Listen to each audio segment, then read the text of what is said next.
Blake, when I say I'm going to blitz Denver, what comes to mind? Well, blitz is a football term.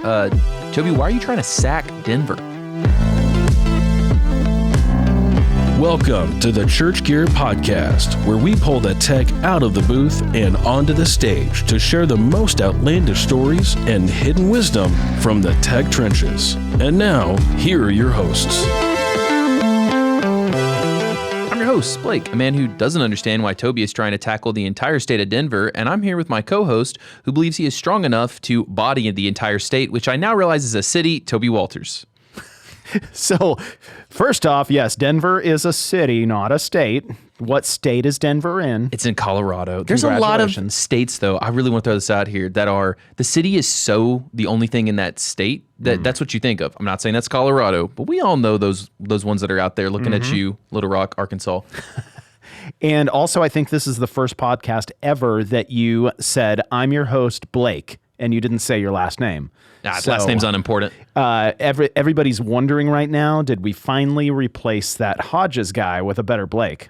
Dude, if you could find a different Blake who could also impersonate me, that'd be a really good hire for you. That would be pretty impressive. The problem is you couldn't get him for less money than me since I pay you to work at ChurchGear. Okay, so Blake, I like to do what I call city blitzes, and where I go to a city and I visit a whole bunch of churches in like 3 days, and I call them a blitz. And I watch football. I know some of those terms. I knew this was a Tobyism. Okay, I like this Toby term. It makes sense now that you've explained it.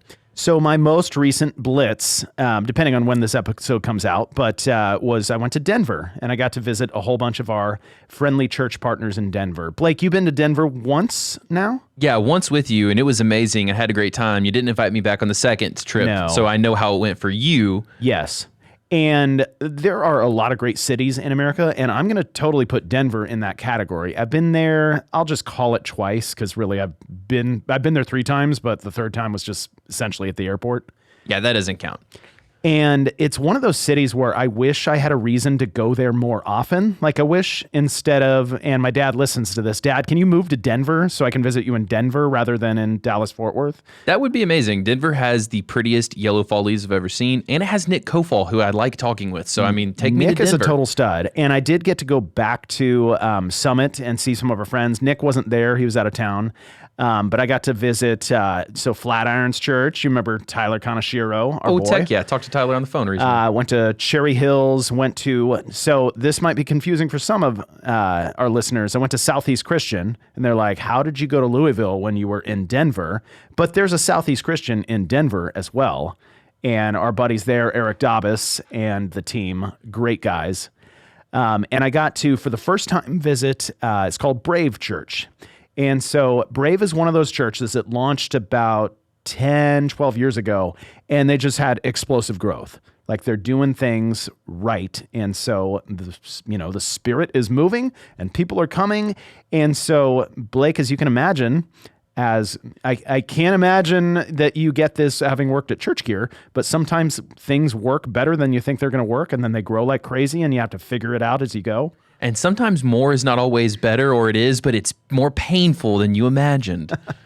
So Rob McTavish is the production director at Brave Church, and Rob came out of Flatirons. He was there for 10 or 12 years, and so he has this incredible wealth of knowledge and experience, and then comes into this crazy moving, fast-growing young church that he's having to help balance with experience with all this youthful energy. It's kind of like you and I, Blake. What do you think? Bull crap, Toby. You have youthful energy. You're a dichotomy. You got to go to sleep by 8, but you have as much energy as the next guy. I mean, that's kind of why we brought in, Deshaun and Frank and Dan. Like, let's get some actual business experience in here to balance out Blake and I's absolute chaos. You need some adults in the room every now and then. Yeah. So Brave Church, they also inherited, well, I won't say inherit, like they actually swapped buildings with an older church. The older church said, hey, we've traded buildings? Yes. The older church said, we've got this big building that we built in 1976, and we have long since, what's the opposite of outgrow something? Shrank. Yeah. Honey, I Shrunk the Kids. So they're a much, much smaller congregation than they used to be, and the building was way too big for them. So Brave Church moved into this building built in 1976, and like hung a huge L-acoustic rig with 16 subs. So it's fascinating to go into this, what feels like what I grew up in, but with all this current technology. That sounds like a daydream of a tech kid your age growing up in that time of like, what if this had been in my church? You got to literally see that. And of course, none of that technology existed when I grew up. But yes, it was fascinating to see. And of course, they have all these unique challenges of almost a 50-year-old building with this new technology. So like, I asked him, does your L-Acoustics PA sound as good as it looks? And he says, well, the PA does, but the room is not tuned for it at all. Like it was built 50 years ago. And so it's so interesting to see current technology in old spaces, and it's a unique challenge I hadn't even thought of. Man, it's really tough when you mix cool stuff. One could say like me, for example, with old stuff like you. Am I old stuff? You're Grandpa Toby. Look at me. All right. Speaking of stuff that's not old stuff, though, is the general manager of church relations, or that guy that does that thing at Houseright, Luke Hesher. Luke, welcome to the podcast, man. Yo, guys. How's it going? So, Luke, do you identify as old stuff or new stuff? Oh, man. I was looking at buying a home here recently, and someone said, gosh, this home is really old, and it was built in '88, which is the same year I was born. And I was a little offended. I'm like, come on, this is like just becoming mature. I think this is a good time. But so around Houseright, are you like kind of in the older camp, or are you in the younger camp? Ooh, I'm like right in between. We've got people in their 50s leading things, and we've got everyone from 20-year-olds and up. So I'm kind of in the middle there. Blake, would you say you're older young camp or in the middle now? Being at 30, hard to say. I definitely feel more in the middle. The kids these days in the tech lab will say a term, and I'm like, I don't even know what that means. Yeah. Weren't you shocked the other day that somebody didn't get a cultural reference that you understood? Yeah, and now it was from a really crass movie that I watched in middle school that I shouldn't have, so maybe that was just them being a better Christian than me, which is probably true. But it doesn't take much, Blake. It doesn't, and it hurt when they didn't know my reference, so I now know how you feel, Toby. Yeah. Luke, being in the middle at Houseright, does that kind of give you access to both the old and the new references? Oh man, I don't know. I'm not great on pop culture, honestly. So I tend to just kind of miss both of them at times. But the thing I'm shocked about is when people don't even like get the Office references, which was such a staple, like for me and others, in college and that kind of stuff. But I don't know.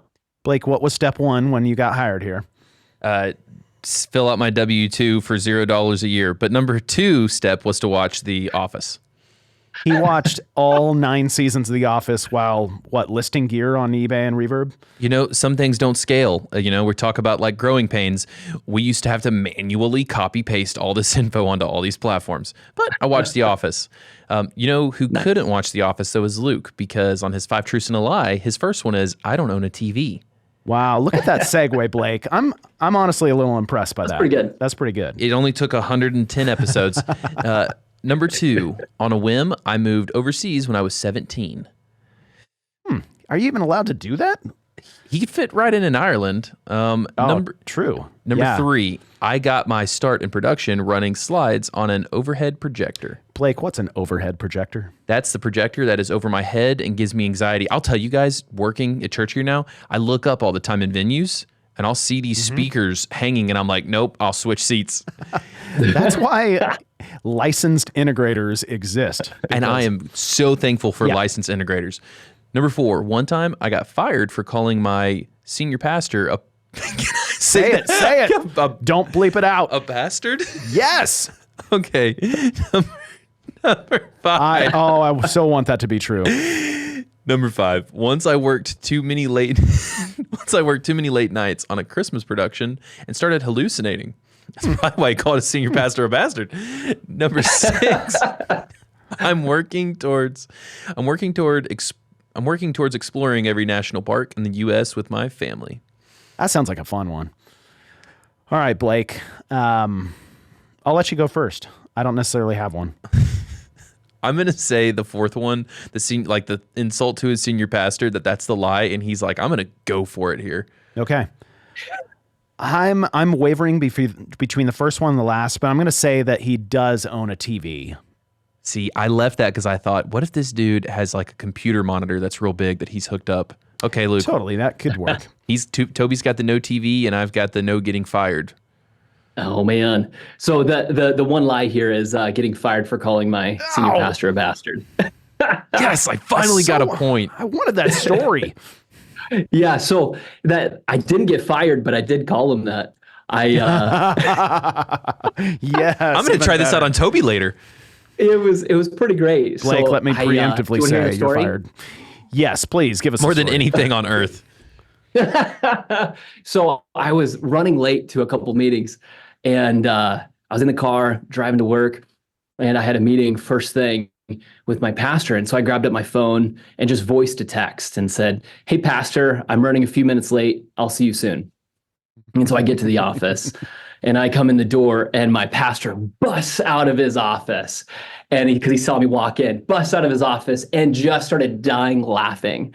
And he's like, "Did you see what you texted me?" And I was like, "What do you mean?" He's like, "Look at your text." And I looked at it and I was mortified because my text to speech totally failed me. And it said, "Hey, bastard, I'm coming in late. I'll see you soon." That's amazing.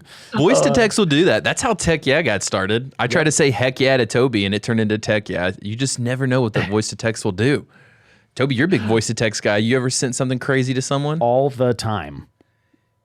All right. Well, yep. So was this like a running joke for a long time with you guys? Did he have a fun pet nickname for you after that?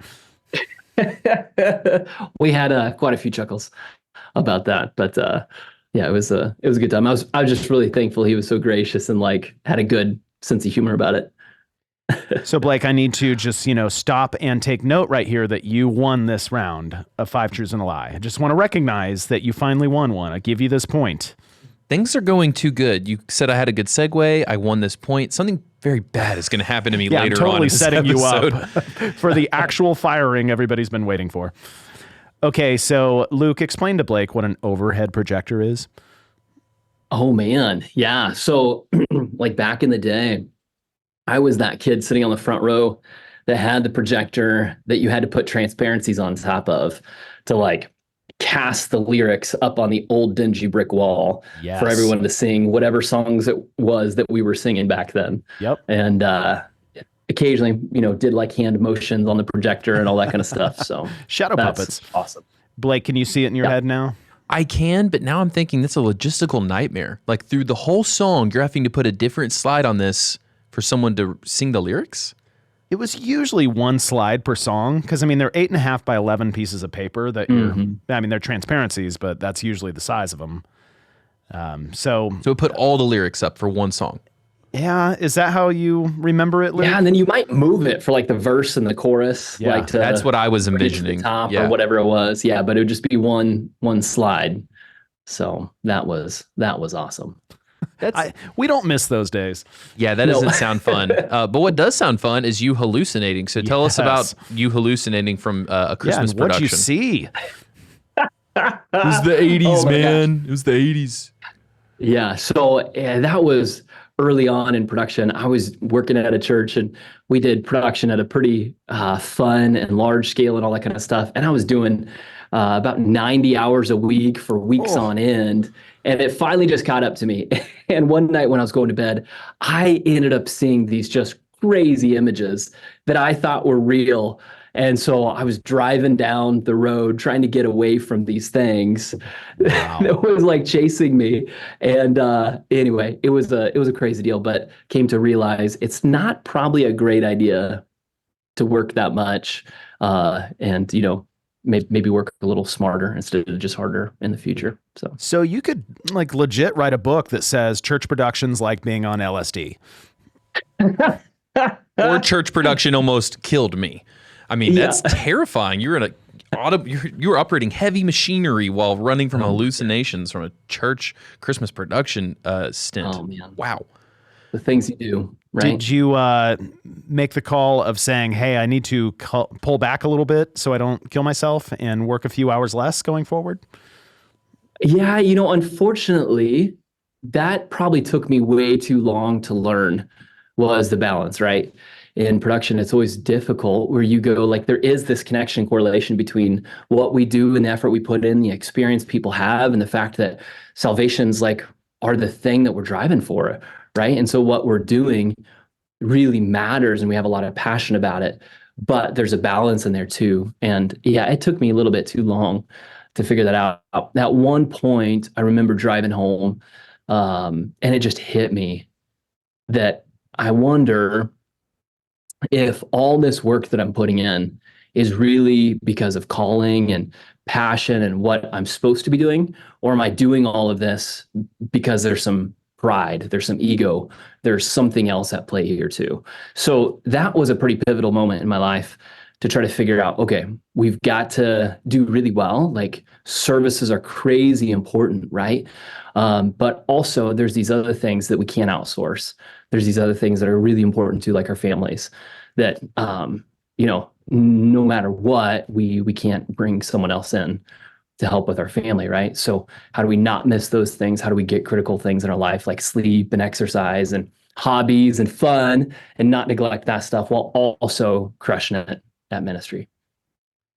So you said that took you a long time to learn. Give us a bit of a snapshot of just your background, your experience at Church Tech that led up to today, and we'll eventually figure out where that marker is in the timeline where you learned that balance, or if you're still pushing that envelope some weeks. Yeah, I think it's something that you always are working on finding balance in, right? But so I got my start in worship. I thought that's what God was calling me to. I went to college in Hillsong, Australia. So I did move overseas when I was pretty young, and didn't have much of a plan. And I thought I was going to be a worship leader. And so it was pretty quick, actually, when I got to Hillsong and had all the students there, that I realized I was not on the top charts of musicians. And so I tried to switch to pastoral ministry or missions or something else, and talked to the leadership at the college, and they said, let's pray about this and we'll see. And I said, oh, okay. It feels like a really churchy answer when I'm just trying to change, what my focus is. And so anyway, so we came back a week later, and I was like, okay, so where are the forms? What class are we going to do? And they said, oh no, actually we prayed about it, and God said you're going to stay in you're going to stay in worship. And I was like, what do you mean? And so that was a little bit of a left turn. So anyway, I stayed in that, didn't really understand why. Got back to the US and got my first job, which was I was looking for anything I could do at church. I knew I was supposed to be in ministry. I was looking to invest in that way. And the first opportunity I had was in production. I was the guy that duplicated CDs, and then also they needed help running monitors. So I don't know that there's any normal title out there or job description of like running monitors and duplicating CDs, but that's what I got started in doing, and then moved my way through production to pretty quickly started leading teams and overseeing weekend experience and creative teams for the last several years. So I was at James River Church in Missouri, and then a place called Christian Life Center in Dayton, Ohio, and got to do fun things out there. And then most recently at Mariners Church in Irvine, California. And so that's a little bit of my story there. Yeah. And give us a quick snapshot of your role currently and what you typically get to do on a day in and day out or weekly basis. Yeah, absolutely. So, so our team gets to work with churches. So that's really almost the only thing we do. So we do audio, video, lighting integration work with churches, particularly when they're doing major renovation and new construction. So my part in that is on the front end side of the conversation and leading part of our team that goes out and helps churches understand when they're doing projects like this, what are their core values? Like, what are they trying to accomplish within their weekend experience? Not just what's the widget, what's the thing that we're going to go install and throw in the room, but like, hey, what are we trying to accomplish? What's our strategic priorities? Who's going to be using this system? What does this look like in 3 to 5 to 7 years down the road? And how do we make sure that we're guarding the right priorities, not just whatever the fun new hot equipment is? So my team helps on that front end side to conceptualize and figure out what we're trying to do and move the ball down the court. So it's fun. Luke, do you ever do city blitzes like I was talking about? Go to a city and visit a whole bunch of churches? Yeah, we do pretty often. It's pretty And fun. do you have like common hurdles that you see coming up over and over again? Is it always something different, or do you start to see some themes that you're like, oh, yep, I can help with that? Yeah, man. It's pretty varied.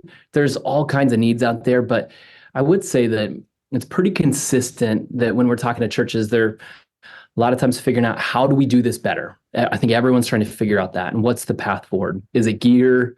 And a lot of times when we're in the conversation, that's what they're aiming at. And some of the times that's exactly it. And sometimes it's training, right? Like just maybe we don't need all new gear. Maybe we just need to use what we have, maybe different or better. And then other things we see pretty often too is just, when is it time to patch a system, or when is it like, when have we put too many patches on and now's the point where you go, no, we just need to rip them all off and start again. So there's a whole bunch, but those are a couple that we come up to quite a bit. I like this patch idea because, Blake, we see this a lot at ChurchGear. Like we're a very new organization, so we put a lot of patches on things to keep it working until, at some point somebody wiser than us says, maybe we need to rebuild this only. Maybe we should stop duct taping the Titanic, for example. And so, Luke, what are some of those telltale signs, perhaps if you can think of them, that, you could encourage our listeners? This is where you should start being concerned that like a patch isn't going to get you through. You need to try and figure out how to rebuild the whole Titanic or get a new boat. Yeah. Well, and just a couple of years ago, we had a church call us, relational connection that we knew, and said, hey, we've got a few things that aren't working right. Can you come out and talk to us about that? And I was, yeah, absolutely. Glad to take a look. And like, we'll send you a list. And it was like a microphone over here and a couple patch points aren't working over there. And they've got this one SDI thing that's not working there. And a camera has a bad monitor over here. And it was all just like these little things that they were really focused on. How do we just fix those? Mm-hmm. And so we got to go out and meet with them, take a look at their room, and then mostly listen to them. Like, hey, what's the pain points? Like, what are the challenges you're having on a weekly basis with an experience? Like, does Sunday morning, does it feel the way you want to in the room? And they're like, no, it's not. And so talking through all the things, ended up finding out that, most of that staff wasn't there when the systems were replaced. These things are like over 15 years old. And they have already patched it so much, and they were on this trajectory toward continuing to patch it just at the cost of failure. And things were failing every week, but they just got so normalized to failure that they assumed that that's normal. Like, nah, it's technology. Massive failure happens every week, and that's normal. And it's like, well, I don't know that it does, but or it doesn't have to, at least, right? So anyway, that was a really fun story of getting to meet with the team, understand what they're trying to do, see the state of their systems, and then actually ask and go, hey, we can go down that route. Maybe here's what that would look like. Here's some pros and cons, or we can go down this route. And really, you've got a car with 300,000 miles on it, and all the check engine lights are on. You need to replace your transmission, and your tires are gone. Like, we can go do all that, but gosh, is this the vehicle we want to invest in? And is this actually still accomplishing our mission of how we're trying to get down the road? Mm-hmm. And for them, the answer was no, actually it's not. Like, this is keeping us back from getting where we're trying to go. So that was a fun thing of them like discovering, here's what our next steps are. And so anyway, they were able to implement, and that's been a really fun journey to get to watch. I assume oftentimes when you're having these conversations, if they're thinking in advance, well, we just need these few patches made, and they probably have a dollar figure in their head. But when the conversation goes down the line of like, if you're not achieving your vision, then we need to look at doing something vastly different. And they start to think of, well, we can't afford that. What do those conversations look like to try and help just wrap their mind around how do you do, capital campaigns, or how do you convince your people that this is a project worth getting behind? Do you have a lot of those conversations with churches trying to help them pay for that vision, so to speak? Ooh, that's good. No, we don't do the capital side of it. So we don't get into that. But I think the main thing that we try to have conversations around is like, what are you trying to accomplish? And it is really hard. If they've already gotten to this point and they're trying to replace a few things and they have X dollars available to go do that, it's a little hard to back up at that point. And we're not like, I don't think any of the conversation should be about what they have to do, but just laying out the options. And so I think for us, a lot of that is just, hey, what are we trying to accomplish? Is doing that going to get us there? And just knowing, like having someone that can help you consider what the options are, and really what's going to create the win, is replacing just a couple amplifiers, but leaving the rest of the system in place as is with failure rates as high as they are. Is that really going to be success in 2 or 3 years from now? And if so, then great. Like, let's help you maximize and do that really well. And if the answer is no, then we just, help them go down that track. Yeah. One thing I hear a lot at churches is I'll walk through and I'll get the tours, and there's certain things they like about their systems. There's certain things they don't.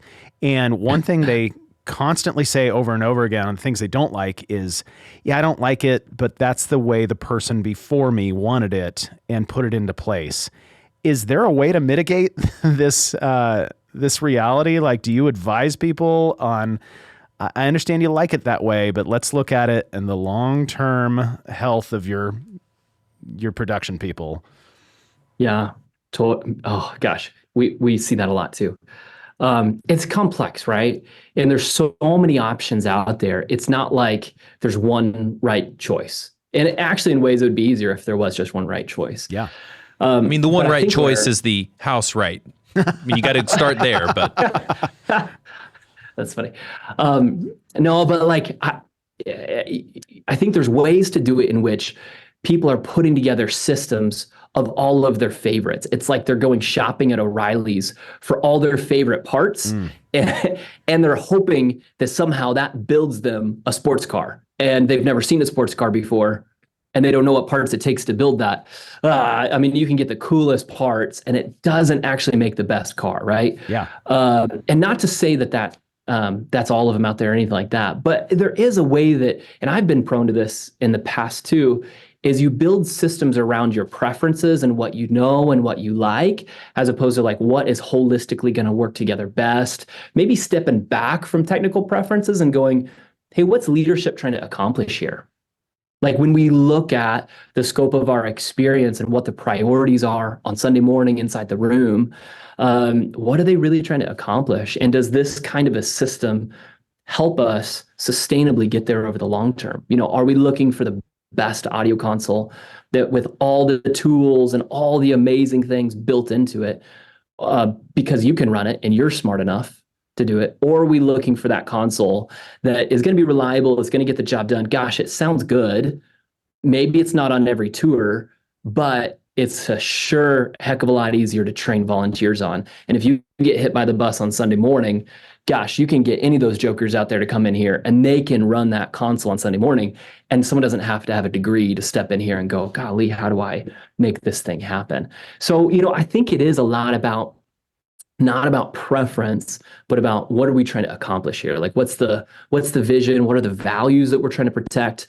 And then also, as all of us making these decisions, recognizing that there's a lost opportunity cost of all these decisions that we're making, right? Like you guys see that. Like how often do churches get the opportunity to do a big replacement? Whether that's just a console, or whether that's building a new building. Like, geez, that's fun. I've gotten to be a part of that several times at churches. And at the time, I'll be honest, it probably didn't hit me as strong as it should have, of the weight of the decisions I was making, because I'm going to be making decisions that people downstream from me are going to be living with for 10 to 15 to 20 years.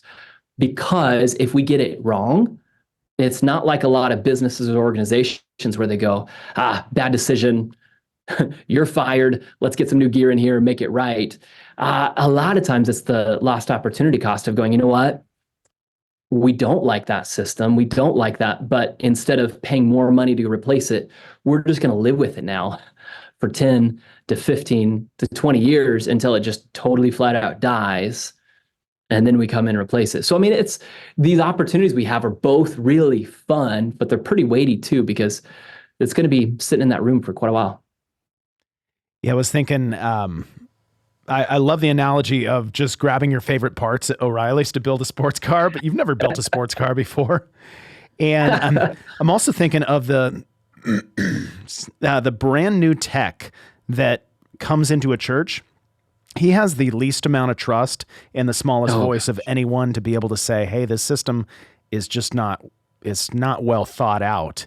And so, I mean, what a difficult situation to be like, well, nobody knows me here. I don't have any history with the pastor to tell him, hey, I know your previous guy thought this was a good idea, but this is not going to work for our vision. You're kind of throwing him into a terrible spot.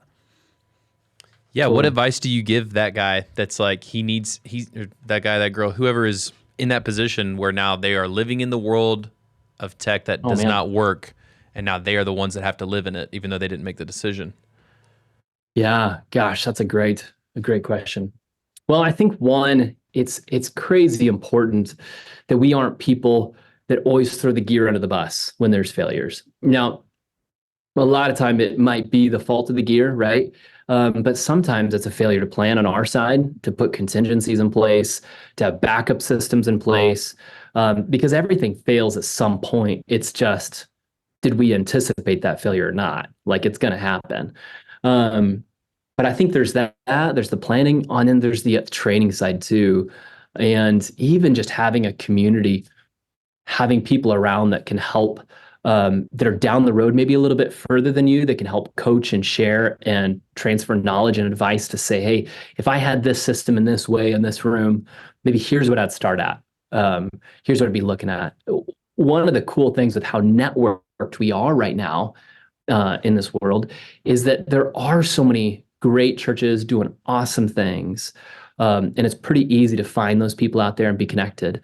That I think one of my biggest recommendations would be build a network, like build friends at churches similar sizes of you, help churches smaller than you, be collaborating with churches bigger than you that have been a few years down the road, a little bit further than you, because there's no reason to invent the wheel on our own. Likely, someone's already figured this problem out, right? So just being resourced with, if there is some challenges we're constantly butting up against, maybe someone else has already solved this and figured it out. And if it's not on that side, and if your community and your crew goes, no, that's actually a problem. I think the other thing that's really important is making sure that we're equipping and empowering our executive teams with a plan and a roadmap for what maintaining these kind of systems looks like.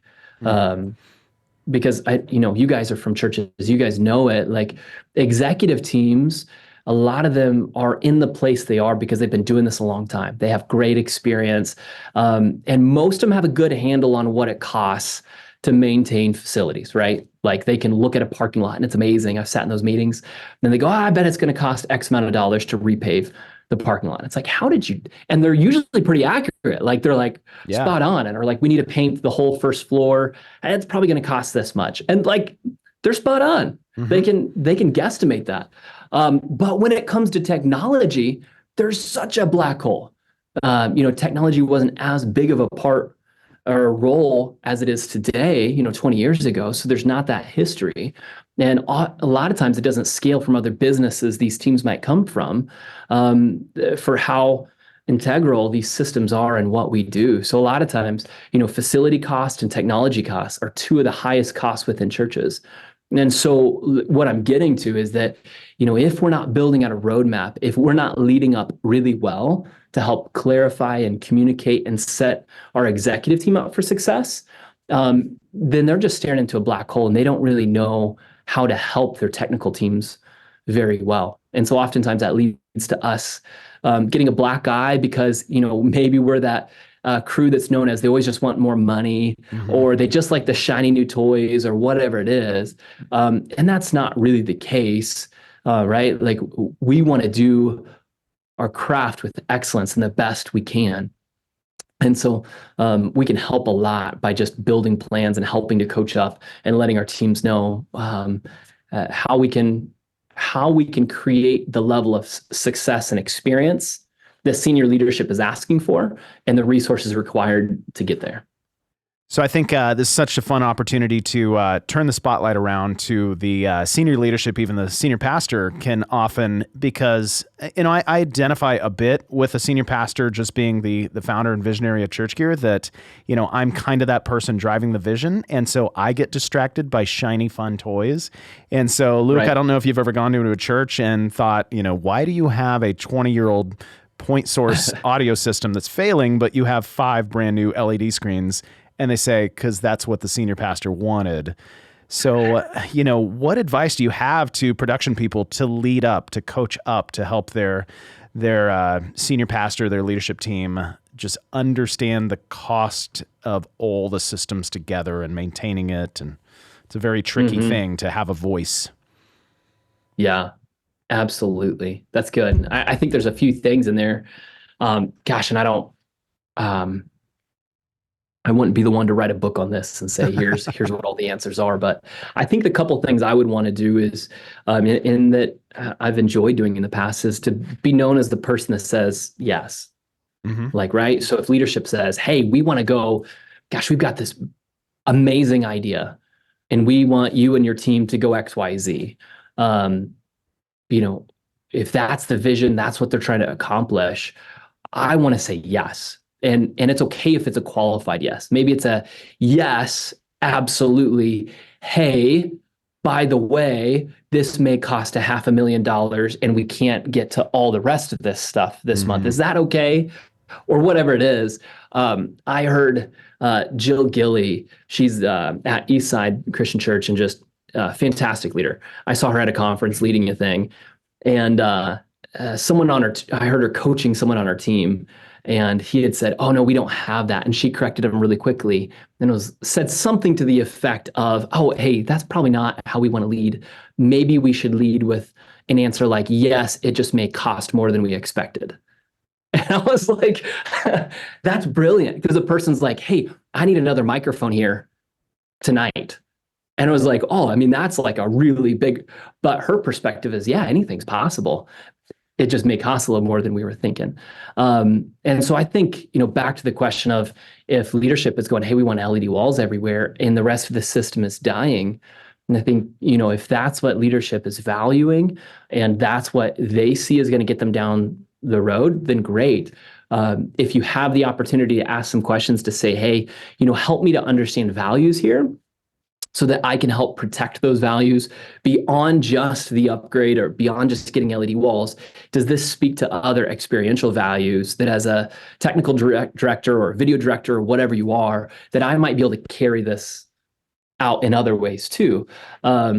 How does this play a role into the experience that we're trying to create? So anyway, I think some questions there and leading with yes and understanding what are we trying to accomplish and making sure we're aligned with that mission is the foundation of a really good relationship. Blake, that's like what you love to say to me all the time. Toby, I'll say yes, but it will cost X. That was a big, this is getting real meta. That was a big step in me and Toby's relationship when I stopped thinking about, can I do that with current resources? Like, as you're saying, like, I don't have to say no all the time. I can say yes. How much money you got? Totally. That's so good. Right. Yeah. And I think they're like you're saying, like you're drilling into something really awesome there, Blake, of, it's not just about, can you do that? But can you, we're being asked, can we facilitate that? Can we lead at that level? And maybe that doesn't actually mean me. Maybe I've done 65 hours this week, and week after week, maybe I need to go home and hang out with the family, but what are my resources available to me that I can still get that done? Have I empowered volunteer teams? Do we have other staff that's equipped to make really good decisions that can go run with that? Do we have availability to contract some people to go take care of that? But absolutely, I think that's pretty key, leading beyond just the personal level. Luke, are there any, one thing or a few things that you think, if every church would just do this, it would, their systems would last longer, or these conversations about upgrades would be easier, or, what are those kind of almost pet peeves, but you wish churches would do them? Yeah. Well, I think on the equipment side, I think the one thing is making sure that you have a capital expenditure plan. for your technology. It's kind of going back to one of the conversations we had earlier of leadership having a little bit of a black hole on technology. And how often have you heard this of like, what? We need to replace that? We just replaced it 15 years ago. And they're being totally sincere of like, we just replaced it 15 years ago. And, you know, a lot of not every system, this isn't blanket, but a lot of systems, you know, we should anticipate replacing them every 10 to 15 years. And that's not a blanket. There's a lot of nuance to that of what that is. But the best time to be planning for that is as soon as you install a new system. So like back to that reference of the L acoustics array and all the subs hanging in the air, the best time to go ahead and plan for and to set your team up for success of replacing that is when it goes in. You know, go ahead and start the time and go, okay, audio system, you don't need to do every line and every microphone and every XLR cable, how long, you know, don't do that. But if you can go through your main systems, audio system, video system, lighting, when was that last replaced? How well is it working? Is it still meeting the requirements and the value that our leadership has for the service? And then when do we expect that we'll need a budget for replacement? And it doesn't mean that you're going to replace it then, but it's really helpful to have a roadmap to say, hey, we just installed this audio system. We should probably schedule for its replacement, which is going to be maybe X amount of dollars in whatever you say, 10, 12, 15 years. We should go ahead and schedule a replacement for then. And it doesn't mean that you have to replace it then, but it's at least on the books, you know, where your executive team can come to you and say, hey, Blake, we actually put a PA down, you know, 10 years ago, set this year. How are things working? And you go, actually, it's working great. So defer it till next year and keep moving. But at least that they know, and they're not being caught off guard by all of these last minute urgent requests when you're coming to them because this failed. Hey, guess what? This failed. Oh, hey, guess what? This failed. Because it ends up making you look really bad as a technical leader. And it makes your executive team look really bad too, because they're reporting up. So they're going, man, we're not hitting the budget. Why not? And they've got to defend that. And so sometimes technical teams feel like, man, I'm not being resourced. And executive teams are going, hey, I didn't know. And you're asking me for the third, fourth, fifth time this year. So it's just so helpful when you can lead up, you can put together a roadmap, you can help empower them with what this might look like to keep all this on a schedule. And that way we just have information and we're not caught off guard. Because, you know, the most painful thing is talking to some of these churches that they have big systems that they installed 10 years ago, 15 years ago, 20 years ago. And now it's literally going to cost them more money than they have to fix it and to go at it again. And so that's just not a great place to be in if you didn't know and you didn't plan on it all along. So anyway, there's great people out there that can help plan on that stuff. And anyway, there's a lot of good resources. We've got a resource that can help churches plan in that way to help just forecast. So anyway, I think that's a big pro. Yeah, the best time to plant a tree was 30 years ago. The next best time is tomorrow. I really like that, just thinking ahead. And yeah, if Toby needs something from me, because in this role play, like you're kind of functioning as the pastor, I'm a little bit of the tech. Like, yes, you need to equip me, but also I don't need to come. If I bring you emergencies all the time, if I'm never forecasting ahead, like if I'm asking for whatever X amount of stuff. Yeah, firing you wouldn't be a joke anymore. Yeah, like that's just, I don't know. You got to mitigate emergencies. That's easy for me to say. I deal with substantially smaller budgets. All right, Luke. So if I was going to go ahead and name your episode on this like moment right here, I'd call it Integrator Hot Seats and Soapboxes. Because I feel like we've given you a lot of chances to get on the soapbox, and we've asked you some hard questions to get on the hot seat. And this next one is another hot seat. How do we manage the integrator relationship better? Like I was actually at dinner with a tech recently, and they were talking about just how complex it is to find an integrator, to work with an integrator. How do you know which one to trust? How do you work with them well? We recently had this is a separate friend. We had a church reach out and ask us, they're needing some help. They're $500,000 into a project, and their integrator walked away. Oof.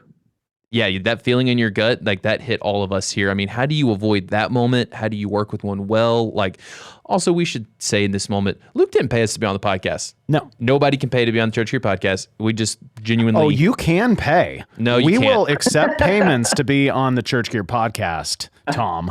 No one can pay to be on the podcast. Houseright, just send it over. And That's right. We just Toby think will put you on. It'll be great. Yeah, no one can pay to be on. We think Luke has great advice and want to, share with our friends. So there was a lot in there, but on the hot seat of managing that relationship well with your integrator, any thoughts? Yeah, man, I feel for your friend there. That is terrible, right? I don't know. I don't want to be to oversimplify it. So I'm sure it's a pretty multifaceted answer there that would be best. But I think it's probably akin to a lot of relationships we have, right?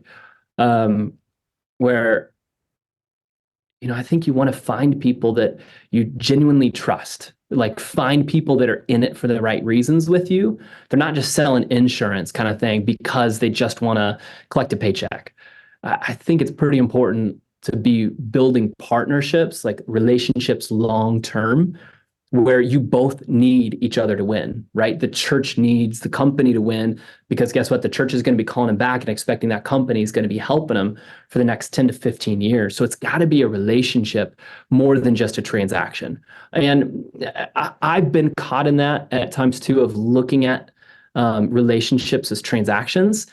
And you're really just shooting yourself in the foot when we're doing that. So I would just suggest, man, find a team that you have confidence in. Find a team that, you're going to be working on this project maybe for 18 months together.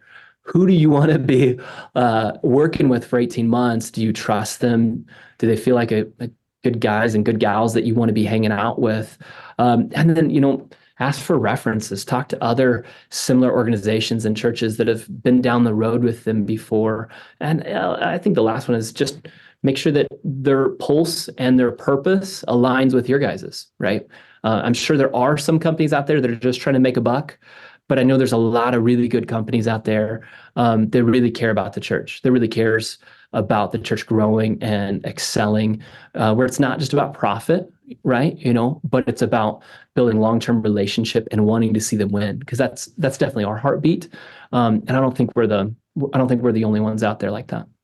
Yeah, what I really hear in that, if I was summing that up, is like the time to plan your next system is not, I need it tomorrow, I need it 10, 15 years from now. Sounds similarly on the integrator relationships. Like if you think you might, like you should just go ahead and already start establishing those. Like it doesn't even matter. I'm putting words in your mouth now. It doesn't even matter if you have a project right now. Like go ahead and make friends. Go ahead and find people. Yes. Yeah, absolutely, man. I think that's great. So, Luke, we have been pulling wisdom out of your beautiful redheaded brain for a while now, and you've been very gracious. And so we're going to ask for another one. We like to wrap all our episodes in a cute little bow called our tech takeaway. Do you have a just overarching thing that you would share with church production and worship leaders out there that would make their Sundays better? Could be technical, relational, philosophical, any of the goals. Yeah, man. I think the one thing I would go back and coach myself on, if I could, is it's all about people, right? There's a lot of tasks out there. There's a lot of things we got to do and accomplish. But, the reality is in 10 years, no one cares. No one's going to remember the things you accomplished, the services that you pulled off, regardless of how awesome they are. Everyone's going to forget. But the people you invest in, the relationships that you care about, and the way that you're there for people, that makes all the difference in the world. So, how do you see beyond the task to see the person and really care for them? I think that's where it's at. So that would be my advice. That's the thing that I'm trying to apply on a daily basis too. And gosh, I'm not perfect at it, but I'm trying to get better. We're all just trying to get better, or at least we should be, me and Toby Toby's always trying to tell me to get better. So it's good advice. It's good advice. Luke. And it's just hasn't happened yet. Well, I'm waiting. That's why I hired Brian to try and make you better. Oh no! So Brian's job performance is hinging upon my performance now. Pretty much. I think on his job description is fix Blake. Oh boy. Well, hopefully he's not fixing me like I fix my pets. Well, Luke, what would you like to plug here, man? Again, you can't pay to be on the ChurchGear podcast. Like, we just think Luke has great advice and think he does great stuff. So what would you point people towards? Oh man, yeah. Well, if there's any way we can help, we'd be glad to. Feel free to reach out to our team. You can follow us online or check out our website, or just shoot us a message. But if there's any way we can help as you guys are looking at technology and how to plan well, how to build new systems, that kind of stuff, we'd be glad to be a part of that conversation. And what is your website? That's Houseright.com. Come get so simple. Come get your house right. I mean, that just right. fits. Yeah. Well, Luke, thanks for coming on, man, and sitting on the hot seat and stepping on the soapbox for us. Absolutely. Thanks for having me. Thanks for hanging out with us. We hope to see you back next week for more absurd stories, tech takeaways, and overall buffoonery here at the ChurchGear Studios. Blake, I don't know, our listeners know I write a monthly newsletter here at ChurchGear, just updating everyone on the happenings and the goings on, and I highlight one of our team members, and it's, generally half the staff reads it, maybe? Would you say? Open rates and click-through rates I track for email. I don't on this. I can't give you a readout. So I decided to place a little Easter egg in last month's, and so I made up a word, and you know the word because you read the newsletter. What's the word? I can type it. I can't pronounce it. It's like imkip. I'm so embarrassed right now. It's Uanob. All right. Uanob, which is, it stands for underwear is not optional, Blake. Yeah, which is a Pharisee and a farce. So I just want to invite any of our listeners who are still with us to be part of this fun Easter egg that you now know the word Uanob. So if you see us at your church or at events, you can come up to Blake and say, "Hey, Blake, Uanob." Oh boy. Sure. But what would be cooler is if you share this episode and say Toby is crazy. And hashtag Uanob.